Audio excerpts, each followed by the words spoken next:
Aujourd'hui, il y a deux révolutions silencieuses qui menacent la notion même du bio et de l'alimentation naturelle. Le premier, c'est un revêtement invisible nommé Apil qui va recouvrir les fruits et légumes bio sans ton consentement. Deuxième chose, les cultures génétiquement modifiées pourraient arriver dans nos champs sans même avoir l'étiquette OGM. Le point commun entre ces deux éléments, c'est Bill Gates. Et derrière la façade écologique, il y a opacité, brevet et contrôle global de la nourriture qui se profile progressivement. Commençons par le premier élément, Apil, ce revêtement qui dénature le bio. Apil est donc financé par la fondation Bill et Melinda Gates. L'objectif de ce recouvrement invisible sur les aliments bio est de prolonger leur durée de vie. Il est impossible à laver, il n'y a aucune mention obligatoire, forcément il est présenté comme quelque chose de naturel, alors que c'est classé comme fongicide par l'EPA. Il repose sur des additifs monodiclysérides E471 dont la sécurité à long terme fait encore débat. Le FSA et la FDA valident sans risque, malgré le fait que la fiche technique déconseille le contact avec la peau et les yeux en version concentrée. Voilà qui est rassurant. Focus sur le deuxième élément, les OGM invisibles,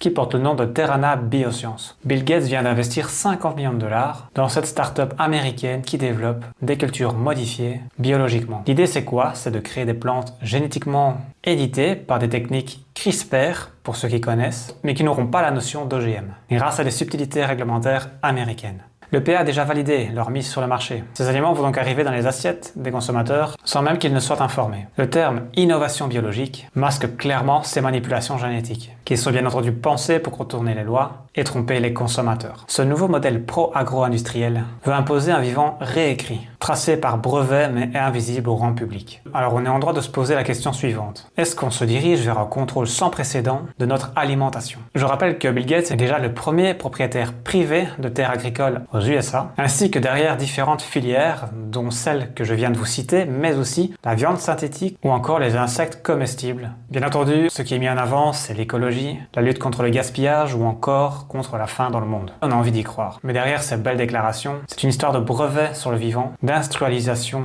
du bio et de privation aux consommateurs d'avoir accès à ces informations. C'est bien beau tout ça, mais comment s'en protéger? Eh bien, il faut revenir à la base, c'est-à-dire favoriser les circuits courts, les producteurs locaux, ou mieux encore l'autoproduction, si vous avez l'espace et le temps. Il va aussi falloir poser des questions, exiger la traçabilité et soutenir la transparence. Et bien entendu, refuser le faux bio breveté et réclamer une information honnête sur les méthodes de production. En conclusion, ta liberté alimentaire dépend de ton information. Tant que les multinationales redéfinissent le naturel pour leur profit, le vrai choix, c'est de rester vigilant et informé. Si ces sujets te tiennent à cœur, je t'invite à partager cette vidéo autour de toi afin de propager l'information. Si tu souhaites approfondir le sujet, je te laisse les sources en description.